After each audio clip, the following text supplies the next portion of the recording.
담임 목사님께서 무엇을 갈망하십니까? 라는 제목으로 말씀 증거해 주시겠습니다. 이 시간 우리 믿음의 고백을 하나님께 드림으로 말씀 앞에 나가도록 하겠습니다. 하나님 나를 사랑하신다. 하나님 내 인생에 크고 비밀한 계획 가지고 계신다. 하나님 오늘도 나와 동행하셔서 그 계획 이루어 주신다. 아멘. 그렇게 될 줄은 믿습니다. 아멘. 사람이 이 땅에 태어나서 성장하고 있다는 것을 가장 잘 보여주는 것은 아마 몸이 자라는 것일 것입니다. 그런데 사실은 이것보다 더 정확한 기준은 우리의 욕구가 자라고 있는 것을 보면 사람이 성장하고 있다는 것을 알게 됩니다.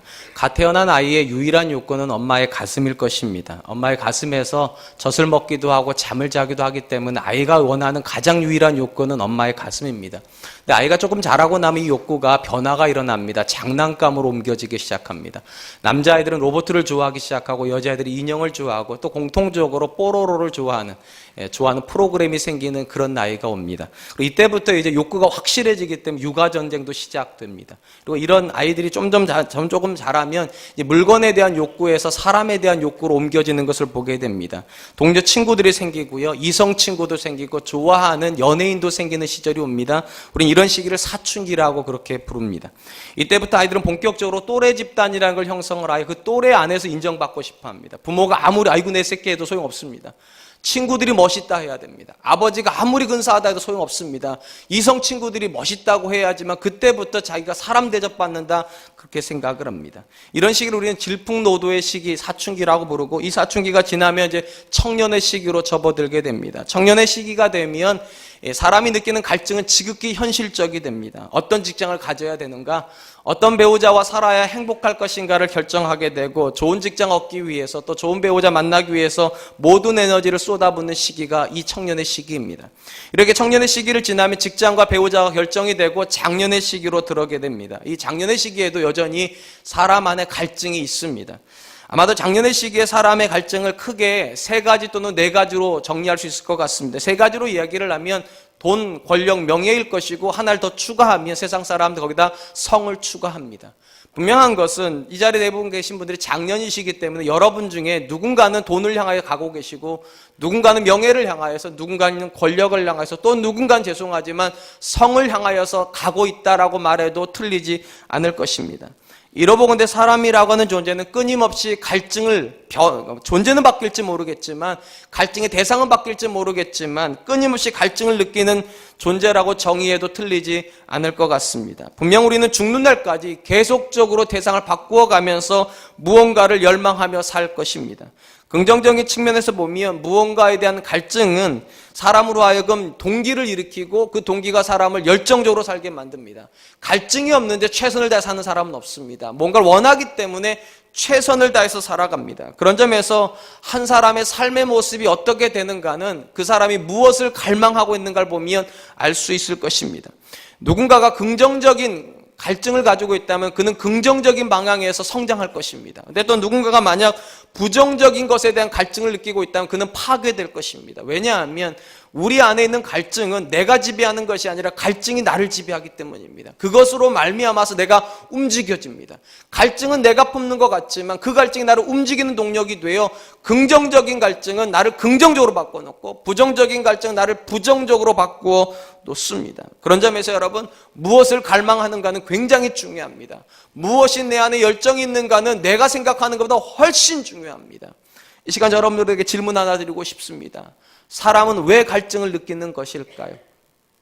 아직 본질적으로 사람이니까 갈증을 느끼는 거겠죠. 그럼 보다 정확한 질문, 사람은 무엇에 갈증을 느끼게 될까요? 제가 이렇게 질문을 드리는 이유는 모든 사람이 똑같은 갈증을 가지고 있지 않습니다. 물론 남자도 여자에 대해서 여자도 남자에 대해서 자기가 다 남자도 여자를 좋아하고 여자도 남자를 좋아하기 때문에 남자는 여성을 좋아한다는 공통점이 있어요. 근데 여러분 모든 남자가 똑같은 여성을 좋아하지 않습니다.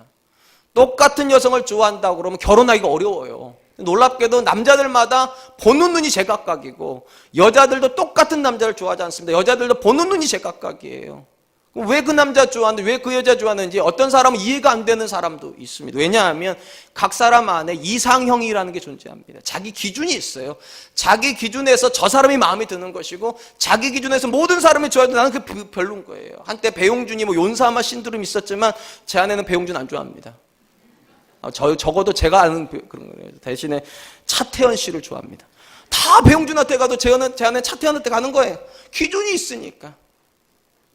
그럼 이 기준은 도대체 뭐가 결정하는가? 아주 단순히 말하면 가치가 결정합니다. 무엇에 가치를 두는가가 열정을 거기다 만드는 거예요. 어떤 사람은 외모에 가치를 둡니다. 그래서 아무리 뭐 많은 석박사를 가지고 있어도 외모가 별로면 별로인 거예요, 그냥요. 어떤 사람은 학위에 또 가치를 두는 분이 계세요. 아무리 얼굴이 이뻐도 어느 대학 아니면 안 되는 거예요.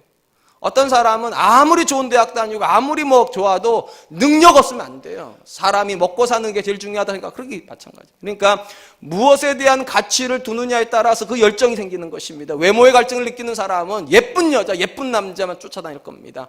학위의 갈증을 느끼는 사람은 어느 대학이냐가 제일 중요할 것이고 능력의 가치를 두는 사람은 연봉이 얼마냐가 제일 중요할 것입니다. 한마디로 가치가 우리 안에 있는 갈증을 결정한다는 것입니다. 언제가 신문기사를 읽다가 한때 스리랑 부부로 대한민국을 가장 대표하는 여자 개그우먼으로 세워진 김미화 씨에 대한 인생에 대한 이야기를 좀 읽은 적이 있습니다. 그때 이분이 이런 의미 있는 이야기를 하셨습니다. 어릴 적부터 코미디언이 되고 싶었고 지금도 코미디언이고 죽는 순간에도 코미디언이기를 원합니다. 묘비에도 김미화 웃다가 자빠졌네라고 새길 것입니다. 웃으라고 했는데 웃지를 않으세요. 김미아 씨는 지금은 이제 코미디언으로는 거의 활동을 안 하시고 시사 프로그램을 진행을 하고 또 자선사업 관련된 일을 많이 하신다고 합니다. 그럼에도 불구하고 그녀의 삶의 근본적인 가치는 웃음이라고 얘기합니다.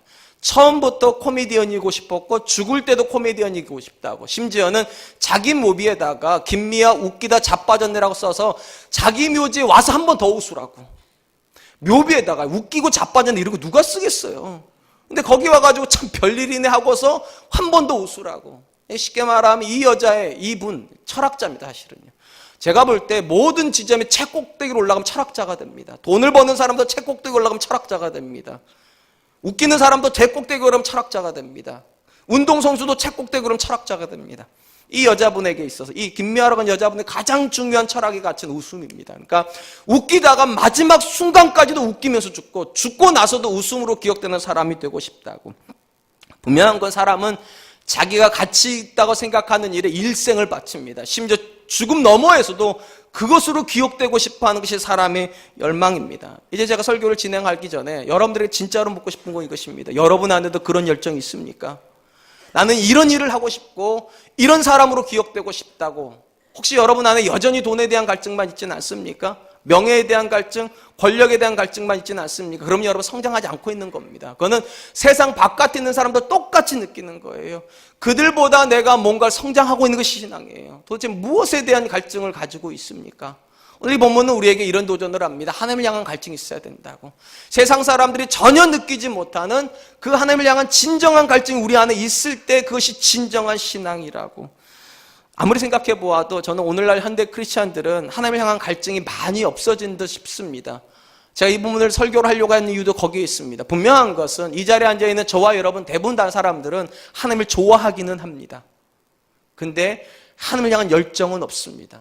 왜냐하면 갈증이라든지 열정이라고 하는 이 단어는요, 거리감이랑은 상관이 없습니다. 거리감이 없어져야 갈증인 거예요. 멀리다 두고 하는 걸 좋아하는 겁니다. 그렇죠. 차태현 씨 좋죠. 제 안에 차태현 좋아합니다. 근데 차태현한테 가지는 않습니다. 왜냐하면 거기에 좋아는 하는 것하고 갈증은 다른 거예요. 갈증은 저한테 느끼는 거예요. 남편한테 사랑받고 싶고. 그러니까 저 옆에만 있는 거예요. 착각인지 모르겠지만. 여러분, 갈증이라고 하는 이 거리감을 좁히는 겁니다. 그 대상을 너무 원하기 때문에 멀리다 두고 있을 수가 없어요. 그걸 향해서 다가가야 되는 겁니다. 다가가게 만드는 게 갈증이에요. 근데 한번 스스로 생각해 보시기 바랍니다. 여러분들에게 하나님은 다가가고 싶은 대상입니까? 한 발짝이라도 더 하나님께 가고 싶습니까? 작년보다 올해보다 내년이 더 하나님께 다가가고 싶어하는 그런 열정이 있습니까? 갈증이 있는 겁니다. 근데 여전히 하나님 좋기 때문에 주일날 예배는 드리지만 그 일상 갈 생각은 하지 않습니까? 이렇게 제자반 수료하신 분들이 일어나 박수는 치지만 참 훌륭하다 하긴 하지만 나는 그렇게 하고 싶지는 않습니까? 그건 좋아하는 겁니다. 그건 갈증 아닙니다. 이 시편 기자가 우리에게 도전하는 건 갈증을 가져야 된다는 거예요. 좋아하는 수준이 아니라 하나님을 열망하는 것이 진정한 신앙이라고. 1절에서 이렇게 이야기를 합니다. 하나님이여, 사슴이 시냇물을 찾기에 갈급함과 같이 내 영혼이 주를 찾기에 갈급하나이다. 시인은 자신의 삶에서 느끼고 있는 유일한 갈증의 대상을 하나님이라고 이야기를 합니다. 제가 여기서 유일한이라고 말을 한 것을 명심하십시오. 여러 가지 갈증이 있다고 말하지 않은 이 시인은 딱 하나의 갈증이 있었답니다. 하나님을 향한 갈증. 왜 유일한 갈증이라 제가 말씀드리고 있냐면 이 시인이 자기를 누구에게 비유하냐면 사슴에다가 비유합니다. 그리고 그 사슴은 어떤 사슴인가? 시냇물을 찾기에 갈급한 사슴. 여러분, 사슴이 목이 마르면은요 딱 하나밖에 생각이 안 나는 거죠. 뭐만 생각이 납니까? 물만 생각이 나는 거예요. 지금 시인이 이렇게 말하는 것입니다. 나는 딱 하나의 생각밖에 없다고. 지금 하나님에 대한 생각밖에 없다고. 왜 시인이 자기 자신을 사슴이라고 비유했는지는 잘 알지 못하겠습니다. 이유를 잘 모르겠어요. 한 가지 분명한 것은 이 사슴이라고 한 단어 안에 중요한 뜻은 분명히 들어가 있는 건 맞습니다. 그럼 어떤 뜻이 들어가 있는가? 이 시편을 기록하게 된 배경을 먼저 살펴보면 이 사슴이 가진 의미를 좀 알 수 있을 것 같습니다. 이 시편을 기록하게 된 배경이 뒤쪽에 나옵니다. 42편 9절로 10절입니다. 내 반석이신 하나님께 말하기를 어찌하여 나를 잊으셨나이까? 내가 어찌하여 원수의 압제로 말미암아 슬프게 다니나이까 하리로다. 내 뼈를 찌르는 칼같이 내 대적이 나를 비방하여 늘 내게 말하기를 내 하나님이 어디 있느냐 하는도다. 이 시편을 기록하게 된 궁극적인 배경은 이 시인이 지금 굉장히 고통 속에 있습니다. 자기를 비방하는 원수가 있습니다. 그들이 하는 말이 얼마나 강력했는지 마치 칼로 찌르는 것 같은 조롱이라고 그렇게 이야기를 합니다. 그러니까 한마디로 말하면 저들에 비해서 이 시인은 너무나도 연약합니다. 할 게 아무것도 없습니다. 그래서 낭망합니다. 낭망해요. 이런 자기의 사정이 마치 사슴이랑 비슷하다는 거예요. 여러분 아시다시피 사슴은 가다 이렇게 있다가 주변에서 푸드득 하면 어떻게 합니까? 뜁니까? 아니면 쳐다봅니까? 일단 뛰어요. 뭐가 움직이든 자기들 일단 뛰고, 그러니까 우리가 흔히 그런 말이죠. 뛰고 본다고 그러잖아요. 일단 뛰고 그 다음에 뭐가 있는지 이렇게 보는 거죠. 근데 동물들, 맹수들은 그렇게 하지 않죠. 부스럴 거 먼저 봅니다. 일단 보고 그 다음 결정을 하죠. 마찬가지라는 거예요. 이 사슴은 굉장히 연약함을 상징을 합니다. 아무것도 할 수 없어요. 주변의 맹수들이 뭐라고 그러면 도망가는 게 일인데 이 신도 지금 그런 거예요. 도망가고 싶은 상황 속에 있어요. 너무 연약해서. 근데 여러분 이렇게 생각해보면 조금 또 이상합니다. 그런데 만약에 원수 때문에 두려워서 떨고 있는 것이 사슴의 고백이라면 이렇게 고백을 해야 되잖아요. 원수 앞에 두려워 떨고 있는 사슴과 같이 내가 주를 악마항하나이다. 이래야 되는 거잖아요. 근데 시인은 지금 뭐라고 말합니까? 두렵고 떨린다는 고백을 쓰는 것이 아니라 물을 사모한다고. 물을. 어디가 좀 안 맞아요. 제가 이전에는 이 본문을 묵상할 때는 이렇게 묵상을 했습니다. 얼마나 하나님을 사랑했으면 사슴이 시냇물을 사모하는 것처럼 하나님을 사랑했을까? 그렇게 생각을 했어요. 근데 이번에 이 설교를 준비하면서 곰곰이 묵상하다 보니까 이 본문에 나오는 사슴은요, 그냥 사슴이 아니에요. 맹수를 옆에다 두고 있는 사슴인 것 같아요. 무슨 말인가 하면 그는 지금 목마릅니다. 사슴이요. 목마른데 가서 물을 먹으면 되는데 물을 먹으러 가는 길에 맹수가 있다는 걸 사슴이 안다는 거예요. 딜레마가 빠져 있어요. 물을 먹기는 먹어야 되겠는데 맹수가 기다리고 있어요. 어떻게 해야 될까요? 우리 이렇게 생각하면 되죠. 안 가면 되지. 근데 안 갈 수가 없어요. 왜냐하면 이 목마름이라고 하는 것이 죽음보다 강하단 말이에요. 가기는 가야 되겠어요. 근데 원수가 있어요. 이게 딜레마예요. 어떻게 해볼 수가 없어요. 그게 갈증이에요. 죽음보다 더 강한 열정이요. 죽음을 각오하면서까지라도 그걸 얻어내야 되겠다는 그 갈증이요. 지금 시인에게 그 갈증이 있다는 것입니다. 제가 이 갈증이라고 한 단어를 그래도 비교적 아주 좀 피부로 느낀 그런 계기가 있습니다. 어릴 적 저희 아이들이 동물을 좋아했는데 텔레비전에서 MBC에서 방영을 했던 기억이 됐는데 야생의 초원 세렝게티라고 하는 프로그램을 한번 방영이 한 적이 있습니다. 그걸 보고 우리 아이들이 굉장히 감명을 받았어요. 그래서 DVD를 사달라고 그래가지고 DVD를 사다가 그걸 굉장히 많이 봤습니다. 이 야생의 초원 세렝게티에 보면 누떼가 나옵니다. 그러니까 요즘 우리말 쉽게 말하면 들소떼입니다. 건기가 찾아와서 이 들소들이 이제 풀을 찾고 신선한 풀이 있는 데로 이동을 합니다. 전체가 이동을 하는데 한동안 이제 물이 없는 시간들을 지나갑니다. 그러다가 어느 시점에서 강을 만나게 됩니다. 당연히 누떼들이 강을 만나니까 막 갑니다. 가다가 잠시 멈칫합니다. 왜냐하면 그 강 안에 악어들이 있습니다. 근데 잠시 멈칫할 뿐이지 영원히 멈추다니 그냥 들어갑니다. 왜 들어갈까요? 악어가 있어도요, 죽을 것 같아도요, 죽는 게 뻔하는데도요, 물을 안 먹으면 더 죽겠는 거예요. 그래서 들어갑니다. 그래서 악어한테 잡혀먹는 누가 있어요. 그럼에도 불구하고 물을 먹습니다. 물 한 모금이 생명이에요. 그게 갈증이에요. 이 본문에 나오는 사슴도 역시 그런 거예요. 가가지고 물을 먹으면 어쩌면 죽을지도 몰라요. 그런데도 그 물 때문에 미칠 것 같아요. 먹고 싶어. 그 물을 먹고 싶어서. 이 본문 맨 앞에 보면 이렇게 되어 있어요. 그 표제어가 고라자손의 맞쓰기라고, 쉽게 말하면 고라자손이 쓴 시편입니다. 우리가 잘 알고 있는 대로 고라자손은 어떤 자손이냐? 레위지파 소속입니다. 특별히 어떤 일을 했는가? 찬양을 인도하는 일을 했습니다. 그러니까 하나님을 찬양하는 일을 했어요. 근데 이 하나님을 찬양하는 일, 쉽게 말하면 성전에서 일을 하고 있는 사람들을 향하여서 사람들이 뭐라고 얘기를 하는가? 내 하나님이 어디 있느냐? 이렇게 질문한다는 거. 한번 생각해 보세요. 그냥 교회 와서 예배만 드리고 가는 사람한테는 이런 질문하면 별로 그런 느낌이 없어요. 뭔 상관이야 이럴 거예요. 근데 교회에서 일을 하는 사람이에요. 요즘으로 말하면 목사님일 수도 있고 전도사님일 수도 있고 찬양 인도자일 수도 있고 성가대 지휘자일 수도 있어요. 근데 그들을 향해서 이렇게 말해요. 하나님이 있다고 믿고서 예배하고 있고 예배를 인도하는 사람들한테 내 하나님 어디 있냐고 물어본다. 충격이에요. 충격이에요. 여러분들이 저한테 목사님 하나님 계신 것 같지 않다고 이러면 충격이잖아요. 제가 장로님한테 장로님 하나님 안 계신 것 같다면 충격이잖아요.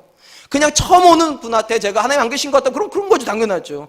알아보려고 교회 온 거를 이렇게 말할 수 있어요. 근데 이미 교회에서 하나님 계시다고 모든 사람에게 가르치고 그들을 하나님께로 인도하는 일을 하고 있는 이 고라자손에게 하는 말이 내 하나님 어디 계시냐고. 하나님이 계시다면 네가 그렇게 어려움 당할 수 있냐고. 하나님이 정말로 당신이 말하는 그 하나님이 살아계시다면 너희 자녀가 그렇게 어려울 수 있냐고. 사업이 그렇게 어려울 수 있냐고. 건강이 그렇게 나쁠 수 있냐고. 부부관계가 그렇게 나쁠 수 있냐고. 미치겠는 거죠. 미치겠는 거죠. 그럼 답은 뻔하잖아요. 성전에 안 올라가면 되잖아요. 안 올라가면 그런 소리 안 들을 거 아니에요. 근데 안 올라갈 수가 없어요. 왜요? 하나님 못 만나는 게 더 고통스러워요. 그 소리 듣는 것도 고통스럽지만 하나님을 못 만나는 게 더 고통스러워요. 이거 딜레마예요 지금요. 성전을 향해 올라가면 맹수같이 달려드는 사람들이 있어요. 네가 무슨 자격으로 앞에 나서 찬양 인도하냐고. 네 삶을 참 쳐다보다고. 하나님 정말 계신 거 맞냐고 네 삶에. 이런 소리를 듣는 것도 고통스럽고 듣기 싫어서 안 가고 싶지만 안 가면 정말로 목이 타가지고 하나님을 만나고 싶은 거 갈증이 타가지고 못 가는 거 안 갈 수가 없어요. 그래서 이 시편 기자 이렇게 말하는 겁니다. 맹수가 있는 그 물가를 향하여 가는 사슴과 같이 내가 그런 사람이라고. 사랑하는 성도 여러분, 여러분들 안에는 어떤 갈망이 있습니까? 정말 이 시편 기자가 말하는 것처럼 어떤 위험이 있어도 사람들이 뭐라고 말해도 나는 하나님 앞에 나아가야 되겠다는 그런 갈망이 있습니까? 혹시 주변에 있는 사람들이 하나님이 계시다면 그런 일이 있겠냐고, 그렇게 열심히 기도하면 당신 자녀가 삼수사수 하겠냐고 그런 말을 하면 하나님 안 계신가 보다고, 저런 소리 듣는 거 너무 귀찮다고 교회 좀 끊어야 되겠다고, 우리 아이들이 학원 끊어버리는 것처럼, 학업 끊어버리는 것처럼, 관계 끊어버리는 것처럼 여러분 그렇게 쉽게 끊어낼 수 있는 게 신앙이라면 여러분 신앙생활이 틀렸다는 겁니다. 신앙생활은요, 끊어낼 수 없는 게 신앙생활입니다. 끊어낼 수 없는, 포기할 수 없는 게 신앙이에요. 이 시편 기자가 뭐라고 말합니까? 사슴이 물 때문에 포기를 못하겠다는 거예요. 맹수가 아무리 있어도 포기를 못하겠대요. 이 신도 마찬가지예요. 하나님 때문에 포기를 못하겠다는, 원수들이 아무리 비방을 하고 아무리 조롱을 해도 하나님 때문에 신앙을 포기하지 못하겠다고. 그럼 여러분, 만약 우리 안에 이런 포기할 수 없는 신앙이 일어나지 않는다면 오늘이라도 그냥 얼마든지 교회 옮길 수 있지 뭐. 아니 심지어 며칠, 몇 주, 아니 몇 달, 아니 몇 년도 교회 쉴 수 있지. 이런 생각이 든다면 왜 그럴까요 도대체? 무엇이 문제일까요? 이 시인에게는 있는데 왜 우리에게는 그런 갈증이 없을까요? 답은 2절에 나옵니다. 2절, 내 영혼이 하나님 곧 살아계신 하나님을 갈망하나니 내가 어느 때에 나아가서 하나님의 얼굴을 배울까? 시인이 자기를 핍박하고 조롱하는 자들이 성전에 있습니다. 성전에서 그를 향해서 핍박하는데 그럼에도 불구하고 성전 올라가야 되는 이유는 딱 하나래요. 살아계신 하나님. 이게 중요해요. 시인의 인생에 있어서 하나님은 살아계세요. 누가 뭐라고 그래도 너희 하나님 어디 계시냐고 아무리 말을 해도 그 안에는 이런 고백이 있어요. 하나님 살아계시다고. 내 하나님은 살아계시다고. 내가 성전에 올라가서 그 살아계신 하나님을 만나야 되겠다고. 너희들이 뭐라고 조롱을 해도 나는 그 하나님 만나야 되겠다고. 한번 생각해 보세요. 사슴이요, 왜 시냇가로 가야 됩니까? 거기 맹수가 있는 게 뻔한데, 그 길목에서 숨어 있을 텐데 왜 가야 됩니까? 이유는 딱 하나예요. 물이 있으니까요. 물이 없으면 안 가요. 물이 있으니까 사슴이 물 냄새를 맡고 가야 되는 거예요. 이 성전에 이 시인이 왜 올라가야 됩니까? 하나님이 살아계시니까. 그 성전에 죽은 하나님이라면 안 올라가도 돼요. 없는 하나님이라면 안 가도 돼요. 그런데 하나님이 살아계신 이 시인에게는요, 아무리 많은 고난이 있어도 그가 부정할 수 없는 건 이거예요. 하나님은 살아계시다는 거예요. 물론 이유를 알 수 없어요. 왜 살아계신 하나님께 내게 고통을 주는지, 왜 나를 이렇게 힘들게 만드는지 이유는 알 수 없어요. 그래도 그가 부정할 수 없는 사실은 이거예요. 하나님은 살아계시다고. 사랑하는 성도 여러분, 왜 우리 안에 이 갈증이 안 일어날까요? 답은 하나예요. 하나님 살아계심에 대한 확신이 없어요. 물이 있다는 확신이 있으면 사슴 뛰쳐가는 거예요. 하나님 살아계시다는 확신만 있으면 성전을 향해서 올라가는 거예요. 근데 오늘날 한국교회는 왜 이렇게 성전이 주일날만 이렇게 막 뭉치고 평일날은 왜 그렇게 없는 걸까요? 좋아는 하는데 확신은 없어요. 교회 문화가 좋기는 한데, 어릴 때부터 익숙한 문화니까 교회 문화가 좋기는 해요. 주일날 와서 예배 안 드리면 이상해요. 좋기는 하니까, 익숙하긴 하니까 주일날은 와요. 근데 확신은 없어요. 정말로 하나님 살아계십니다. 확신이 없어요. 그러니까 올라와야 될 이유가 없어요. 시편 14편에 보면 다윗이 이 땅에 존재하는 어리석은 사람이 누군가에 대해서 이렇게 기록해 놓는 장면이 나옵니다. 시편 14편 1절, 어리석은 자는 그 마음에 이르기를 하나님이 없다 하는도다. 그들은 부패하고 그 행실이 가증하니 선을 행할 자가 없도다. 다윗이 이 땅에 존재하는 사람들 중에 어리석은 사람이 있다고 말을 합니다. 누구를 어리석은 사람이라 말하는가? 못 배운 사람? 학위가 없는 사람? 좋은 대학 못 나온 사람? 그런 사람이 아니라 누가 어리석은 사람이냐? 그 마음에 하나님이 없다고 하는 사람이에요. 그 마음에 하나님이 없다고 말하는 모든 사람은 다 어리석은 사람이래. 그 사람이 아무리 성공했어도, 그 사람이 아무리 많이 배웠어도, 그 사람이 아무리 모든 사람에게 존경받을지라도 그 마음에 하나님이 없다고 하는 사람, 그래서 하나님을 향한 열정이 안 일어나는 사람은 다 어리석은 사람이라고 얘기를 합니다. 여러분, 이 말을 여러분 절대로 이렇게 오해하시면 안 돼요. 여러분, 다윗이 말한 어리석은 사람은 이스라엘 바깥에만 있을까요? 이방인들을 향해서 쓴 시편일까요? 시편 14편이요? 아니요. 시편 모든 150편은요 1차 대상이 이스라엘입니다. 쉽게 말하면 이스라엘 안에도 하나님이 없다고 말하는 사람들이 있다는 거예요. 매 안식일마다 와서 예배는 드리죠. 번제도 드리고 감사제도 드리고 화목제도 드리죠. 그런데도 돌아가면서는 이렇게 말한다는 거예요. 하나님은 안 계시지. 하나님이 계시다면 내가 이렇게 어려울 수 없지. 하나님이 계시다면 내 자녀가 이렇게 힘들 수 없지.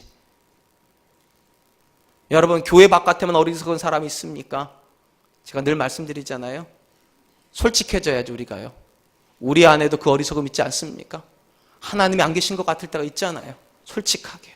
내 자녀가 당하는 문제를 보면서 하나님 안 계신 것 같다고. 내 남편이 당하는 문제를 보면서 하나님 안 계신 것 같다고. 우리 교회가 당하는 일을 만나면서 하나님 안 계신 것 같다고. 많이 그래요. 제가 이런 사람 어떤 사람들이라고 불렀습니까? 실천적 무신론자들입니다. 예배 드릴 때는 하나님이 살아계신 것 같아요. 그러니까 열정적으로 예배도 드려요. 근데 삶의 현장으로 들어가면 하나님께 전혀 영향을 안 받아요. 여러분, 누군가가 살아있다는 것은요, 영향력이 있다는 겁니다. 아버지가 가정에 살아계시는 아버지는요, 자녀들이 그 아버지 눈치 봅니다. 아버지가 주무시면 자녀들이 뒤꿈치 들고 뚱뚱뚱 이렇게 걸어가요. 그런데 요즘 애들은, 죄송해요 이렇게 말해가지고, 요즘 애들이 쓰는 표현으로 쌩 까는 애들이 굉장히 많아요. 아버지가 있든지 말든지 쌩 까버려요. 쉽게 말하면 그 자녀들에게는 아버지 없는 겁니다. 그러니까 지가 하고 싶은 거 다 합니다. 아버지가 잠자도 피아노 치고 TV 다 켜놓고 하고 싶은 거 다 합니다. 아버지가 안 계는 거예요. 없는 거예요. 그거는 영향을 안 받는 거예요. 만약 정말 하나님 살아계시다면 한번 생각해 보십시오. 거짓을 미워해야 되는 거 아닙니까? 하나님 살아계시다면. 하나님 살아계시다면 악을 미워해야 되는 거 아닙니까? 하나님을 살아계시다면 선을 좋아해야 되는 거 아닙니까? 근데 소술하게 한번 대답해 보시기 바랍니다. 이렇게 예배드리고 집에 가시면 여러분 악을 미워하시고 사셨습니까? 거짓을 멀리하고 사셨습니까? 선한 일에 힘쓰면서 사셨습니까? 그러셨다면 여러분 인생 하나님 살아계신 겁니다. 영향을 받고 있는 거니까. 근데 예배 시간에는 하나님 앞에서 열정적으로 예배를 하지만 집에 가는 순간에 남편이 왼수로 보이십니까? 자녀들 보면서 무자식이 상팔자라 이런 소리가 나오십니까? 나는 굉장히 축복받지 못한 결혼생활을 하고 있다는 생각이 드십니까? 하나님 안 계신 겁니다. 적어도 여러분의 삶엔 하나님 안 계신 겁니다. 그런 상태에 있는 사람은 절대로 하나님 앞에 열정 안 생기는 거예요. 어떤 사람이 하나님께 열정을 생기는가? 하나님이 내 인생에 살아계시다라고 믿는 사람한테 열정이 생기는 거예요. 내게 저 남편 주신 하나님은 살아계시다. 내게 이런 자녀 주신 하나님은 살아계시다. 내게 이런 교회 주신 하나님은 살아계시다 하면 그는 집에 가는 것이 즐거워집니다. 그는 교회 오는 것이 즐거워집니다. 그는 직장에 가는 게 즐거워져요. 그래서 범사에 감사할 수 있고 항상 기뻐할 수 있어요. 사랑하는 성도 여러분, 한번 생각해 보시기 바랍니다. 이 시편 기자가 왜 하나님께 갈망을 가지고 있다고요? 살아계신 하나님이요. 스스로에게 물어보시기 바랍니다. 여러분에게 왜 갈증이 일어나지 않을까요? 문제가 없기 때문입니까? 기도해야 될 제목이 없습니까? 아니요. 이 세상에 있는 사람들 중에 기도하지 말아야 될 제목, 기도 안 할 제목을 가지고 있는 사람 아무도 없어요. 지금 여러분 옆에 웃고 있는 분들이 정말로 웃는 걸까요? 이주일 씨가 그런 얘기 했다고 그러죠. 웃고 있지만 자꾸만 눈물이 난다고. 웃음으로 가장하고 있는 거죠. 여러분 남편이 아침이 되면 옷을 정장을 입고 넥타이를 메고 직장 가겠다고 하는데 정말로 직장 가는 걸까요? 많은 남편들이 퇴직했다는 걸 숨기려고 넥타이 메고 양복 입고 산으로 가고 종탑으로 가고 PC방으로 가고, 여러분 아내가 남편 잘 다녀오세요 하고 있는데 집에 정말로 있을까요? 그 괴로움, 그 공간 혼자 있는 것에 대한 외로움 때문에 친구 만나러 돌아다니고 있지는 않을까요? 여러분 자녀가 가방 메고 학교 다녀오겠습니다 하면 정말 그 자녀는 학교 간 걸까요? 우리 자녀들이 다 웃고 집에 들어오면 그 자녀는 정말 하루 종일 행복했을까요? 학교에서 왕따 안 당했을까요? 우린 다 문제가 있습니다. 아니요. 여러분이 다 숨기고 있지만 직장에서 승진되지 않는 고통을 여러분 남편이 느낄 수도 있고요. 우리 자녀들이 학교에서 왕따 당하면서 정말 남 모르게 화장실에서 울고 있는 그 눈물이 여러분 자녀에게 있을지도 몰라요. 근데 우리는 그걸 몰라요. 알아줄 생각도 안 하고. 고난이 없어서, 아픔이 없어서 하나님께 안 온다고요? 아니에요. 하나님이 안 살아계시니까 여러분 인생에 그 고난이 안 보여요. 하나님 살아계셔야 그 고난이 보일 텐데, 그 영혼의 아픔 보일 텐데, 이 안에 하나님 살아계시지 않으니까, 죽어 계시니까 그 영혼의 아픔을 못 봐요. 사랑하는 성도 여러분, 우리가 뭘 기도해야 되겠습니까? 이 연말에 무엇을 위해서 하나님께 기도해야 되겠습니까? 하나님 더 좋은 것 주세요. 더 많은 것 주세요. 더 행복하게 해주세요. 아니, 그것보다 먼저 이렇게 기도하세요. 하나님, 내 안에 하나님 살아계심에 대한 고백을 주십시오. 하나님, 나도 하나님 살아계시다고 정말로 뜨겁게 믿게 해주십시오. 하나님, 나에게도 신앙의 열정이 일어날 수 있는 고백을 주십시오. 내 하나님은 살아계시다고 그렇게 말하게 해주십시오. 내 자녀의 하나님은 살아계시다고 말하게 해주십시오. 우리 교회 하나님 살아계시다고 그렇게 말하게 해주십시오. 이렇게 말하면 아멘도 하시면서 그러면 좋을 텐데요. 희는 사슴이 분명히 존재하는 그 물 때문에 그 물로 달려가는 자기 발걸음을 막을 수 없는 모습을 보면서 시인이 이렇게 말합니다. 나도 살아계신 하나님 앞에 가는 내 발걸음을 막을 수 없다고. 사람들이 뭐라고 조롱해도, 야, 정원준에게 하나님 살아계시냐 뭐라고 말해도, 안목의 장로님에게 하나님 살아계시냐 뭐라고 말해도, 그 권사님에게 하나님 살아계시냐 뭐라고 말해도 내 하나님 살아계시니까, 내 하나님 살아계시기에, 내 기도를 들어주시기에, 내 모든 고난을 알아주시기에 나는 하나님께로 간다. 나는 그래도 하나님께로 간다. 지금 신이 그렇게 말을 합니다. 근데 문제는요, 그렇게 말하면서도요, 너무 괴로워요. 왜 괴로운가? 3절이 이렇게 말해요. 사람들이 종일내게 하는 말이 내 하나님이 어디 있느냐 하오니 내 눈물이 주야로 내 음식이 되었나이다. 여기 중요한 편이 이겁니다. 종일내게 말한다고. 쉽게 말하면요, 이 시는 하는 일마다 안 되는 겁니다. 하는 일마다. 어느 부분에서 좀 쉴 수 있어야 되는데, 자녀를 보면 하나님 살아계신, 이거나 돼야 되는데, 자녀를 봐도 하나님 살아계신 것 같지 않고, 남편을 봐도 하나님 살아계시는 것 같지 않고, 교회를 봐도 하나님 살아계시는 것 같지 않고, 직장을 봐도 하나님 모든 영역이 다 하나님 살아계시지 않는 것 같은 일만 벌어지고 있어요. 참 아이러니 아니에요? 하나님 살아계신다고 믿는 사람인데, 적어도 하나님은 다른 건 모르겠지만 숨 쉴 곳 하나 열어주셔야 되는 거 아니겠어요? 남편에게 실망하면 자녀에게서라도 숨을 쉬어야 될 텐데, 남편과 자녀에게 실망하면 교회에서라도 숨을 쉬어야 될 텐데, 남편과 자녀와 교회, 아니 그럼 친구들한테도 숨을 좀 쉬어야, 친구들도 나를 왕따시고, 모든 영역에서 하나님 살아계시지 않은 일만 벌어지는 것 같아요. 이게 신앙의 딜레마예요. 믿음이 깊어지면 하나님 살아계시는 것 같은 일들이 더 많이 일어나야 될 것 같은데, 믿음이 깊어지려고 할 때마다 더 나쁜 일만 벌어진다는 거예요.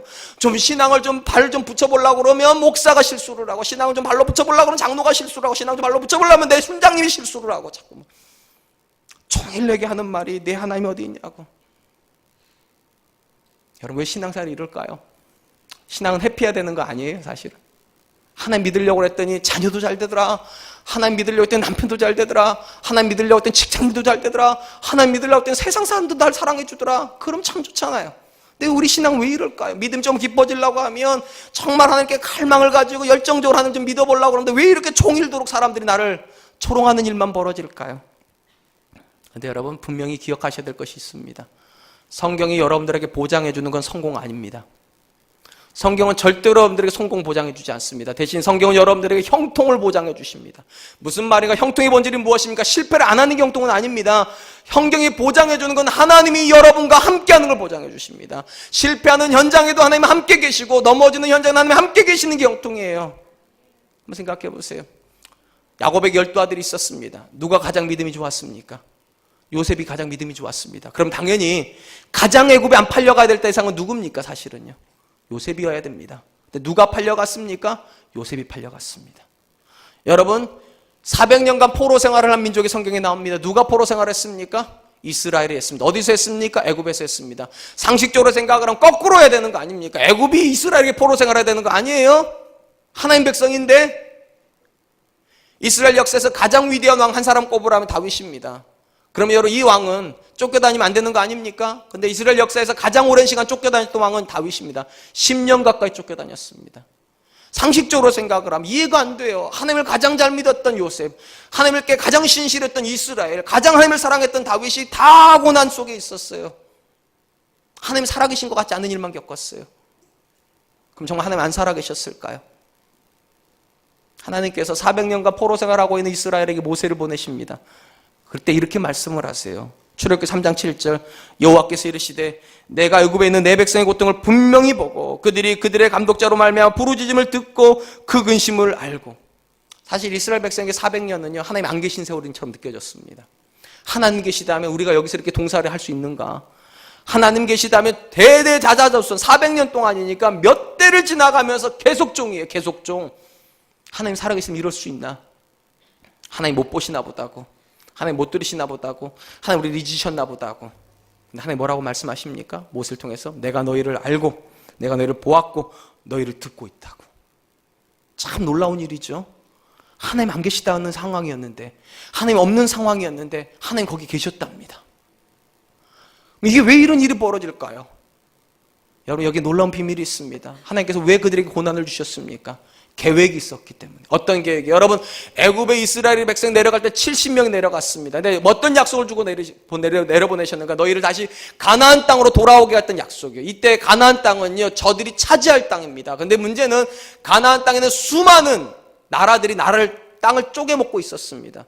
이스라엘이 그 땅을 차지하려면 그들을 다 이겨야 됩니다. 70명으로는 절대로 못 이깁니다.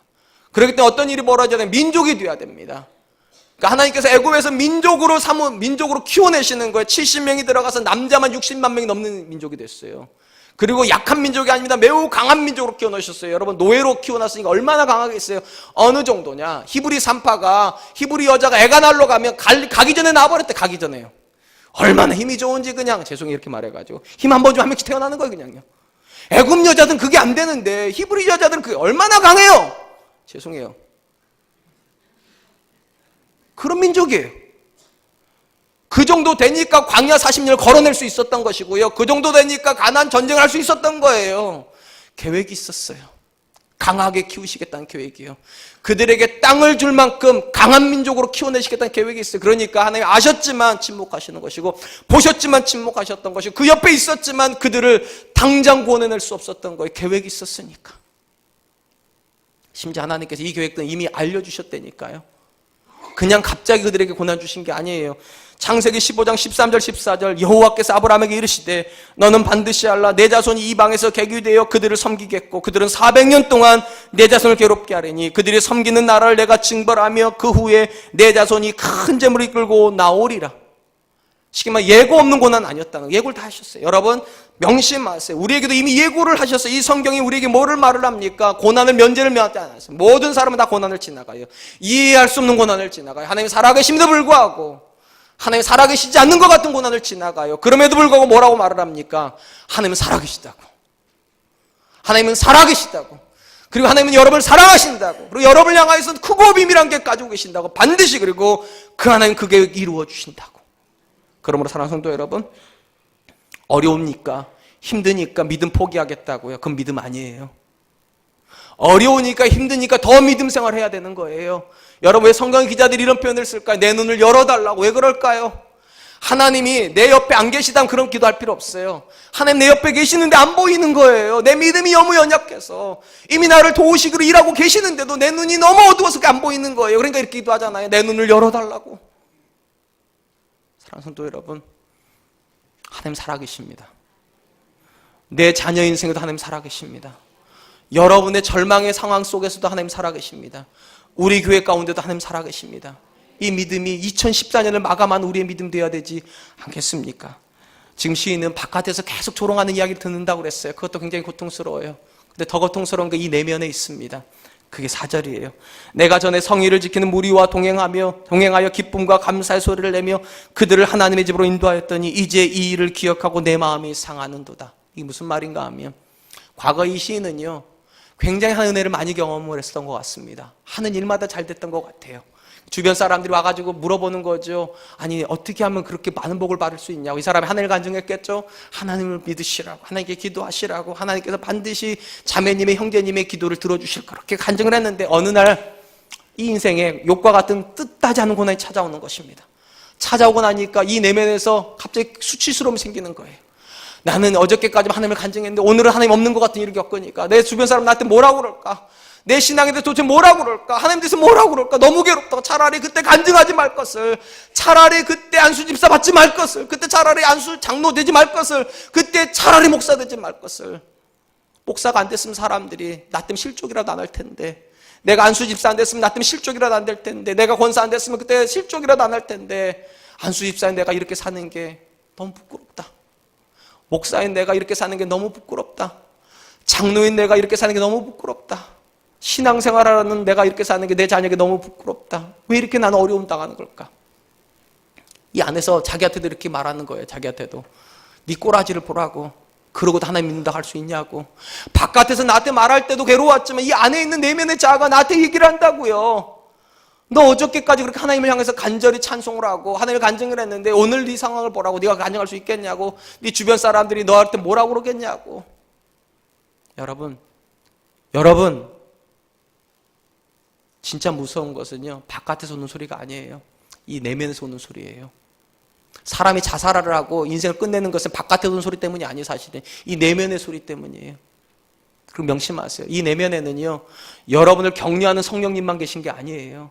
여러분을 무너뜨리려고 하는 옛자아가 있어요. 옛자아가요.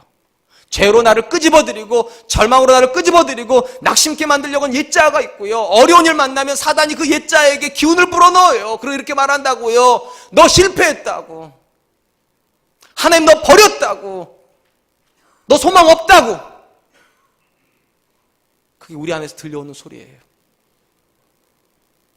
자꾸만 요즘도 제 안에서 그렇게 들려와요. 야 정원주 너 진짜 무능하다고. 너 진짜 무능하다고.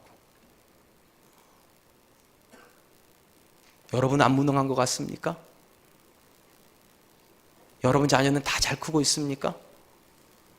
여러분의 부부생활은 안정적이십니까? 여러분의 신앙생활은 안정적이십니까? 혹시 여러분 내면에서 너 무능하다는 소리 안 들립니까? 너 참 형편없다고?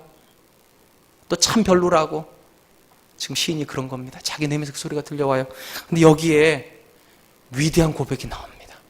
우리가 반드시 들어야 될 위대한 고백이 나와요. 자기를 향하여서 절망시키는 옛자의 이야기를 듣자 시인이 뭐라고 말을 하는가. 5절 내 영혼아 내가 어찌하여 낙심함이 어찌하여 내 속에서 불안해하는가. 너는 하나님께 소망을 두라. 그가 나타나 도우심으로 말미암아 내가 여전히 찬송하리로다. 옛자가 여기서 너 무능하다고, 너 형편없다고, 너 때문에 인생 망가지고 있다고 그러는데 이 안쪽에서 다시 한번 영혼이 힘을 냅니다. 성령에 붙잡혀 있는 새 영혼이 이렇게 외칩니다. 내 영혼아 내가 어찌하여 낭망하냐고. 내가 어찌하여 절망하냐고. 소망을 하나님께 두라고. 사랑하는 성도 여러분, 신앙은 감정 아닙니다. 신앙이 만약 감정이라면 우린 다 우울증 걸려야 됩니다. 행복한 시절보다 불행하다고 느낀 시절이 훨씬 많잖아요. 내 뜻대로 되는 것보다 안 될 때 더 많잖아요. 그럼 만약에 믿음이 감정이라면 우리는 하루에도 수십 번씩 요동쳐야 됩니다. 수십 번씩. 근데 이 시인이 우리에게 주는 교훈이 뭔지 아십니까? 믿음은 감정이 아니라 의지예요. 의지. 나쁜 일 겪을 수 있어요. 힘겨운 일 겪을 수 있어요. 마음이 무너질 수도 있어요. 근데 믿음은 뭐냐? 소리치는 거예요. 외치는 거예요. 내 영혼을 향하여 내 영혼아 내가 어찌하여 낭망하냐고. 하나님 살아계시다고. 내 영혼아 내가 어찌하여 절망하냐고. 소망이 남아있다고. 동서남북이 다 막혀도 하늘은 열려있는 거라고. 사랑하는 성도 여러분, 여러분의 신앙은 무엇입니까? 감정입니까? 기분 좋으면 기뻐하고 힘들면 절망해버리는 겁니까? 아니요. 믿음은 한결같은 거예요. 눈을 들어 하나님 바라보는 거예요. 믿음의 주요 온전케 하신 예수를 바라보는 거예요. 나를 바라보는 건 감정이에요. 눈을 들어서 하나님을 바라보는 게 믿음이에요. 그러니까 이 5절 고백으로 날마다 돌아가야 돼요. 내 영혼아 내가 어찌하여 낙심하며 어찌하여 내 속에서 불안해하는가. 너는 하나님께 소망을 두라. 그가 나타나 도우심으로 말미암아 내가 여전히 찬송하리로다. 2014년 여러분들에게 어떤 기억이 있는지 잘 모르겠습니다. 여러분 안에서 여러분을 향해서 뭐라고 말하는지 잘 모르겠습니다. 근데 여러분을 절망케 하는 소리가 들리십니까? 그 소리에 치지 마세요. 그리고 외치세요. 내 영혼아 절망하지 말아라. 하나님이 너와 함께 있다. 내 영혼아 소망을 포기하지 말아라. 하나님이 너 인생의 소망이다. 그 고백으로 2014년 남은 시간을 승리할 수 있기를 축원드립니다. 이제 말씀을 맺겠습니다. 사람은 모양은 다를지 모르지만 예외 없이 무언가에 대한 갈증을 느끼고 있습니다. 사람 안에 있는 갈증은 사람을 움직이는 힘이 됩니다. 분명히 저와 여러분들도 이런저런 모양의 갈증을 느끼고 있습니다. 그리고 오늘 시편의 기자가 우리에게 물어보는 질문은 이것입니다. 내 안에 하나님을 향한 갈증이 있느냐고요. 심지어 그 갈증은 고난 속에서도 꺾이지 않는 갈증이냐고요. 아무리 힘겨운 일이 있어도 내 영혼아라고 외칠 수 있는 그런 갈증이냐고. 그리고 갈증의 이유가 하나님 살아계심을 정말로 믿기 때문이냐고. 여러분 안에 하나님을 살아계심에 대한 것이 지금 흔들리고 있습니까? 그래서 자꾸만 절망스럽습니까? 하나님께 더 가까이 나가십시오. 그리고 이렇게 기도하십시오. 하나님 내 영혼을 향하여서 말씀해 주십시오. 내가 너와 함께 있다고. 두려워하지 말라고. 내가 내 하나님이라고. 내가 너를 도와주겠다고. 내가 너를 붙잡아 주겠다고. 내가 너를 강하게 하겠다고 하는 말씀해 주십시오. 그리고 이 믿음 가지고 어떤 고난 속에서도 굴하지 않고 어떤 어려움 속에서도 요동치지 않고 하나님만 바라보게 해주십시오. 하나님만 붙잡게 해주십시오. 그러는 내가 저와 여러분들에게 있기를 주님의 이름으로 축원드리겠습니다. 이제 우리 하나님께 찬양할 텐데요. 나의 영혼이 잠잠이라고 하는 찬양입니다. 이 찬양의 가사가 참 멋있습니다. 잠잠히 하나님만 본다고. 내 인생의 배를 요동치게 하는 수많은 거대한 파도가 있을지라도 그 파도 바라보는 것이 아니라 그 배에 함께 타고 계신 주님 바라보겠다고. 내 영혼 가운데 이미 들어와 계시는 하나님께 집중하겠다고. 찬양 드리면서 하나님 내 모든 시선을 바깥에서부터 거두어서 주님께로 향하게 하여 주시옵소서. 우리 찬양 하나님께 드리며 하나님께 나아가도록 하겠습니다. 나의 영혼이 잠잠히 하나님만 바라며 나의 구원이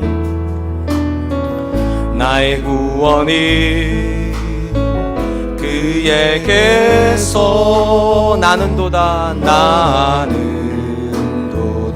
나의 영혼아 잠잠히 나의 영혼아 잠잠히 하나님만 바라라. 나의 소망이 저에게서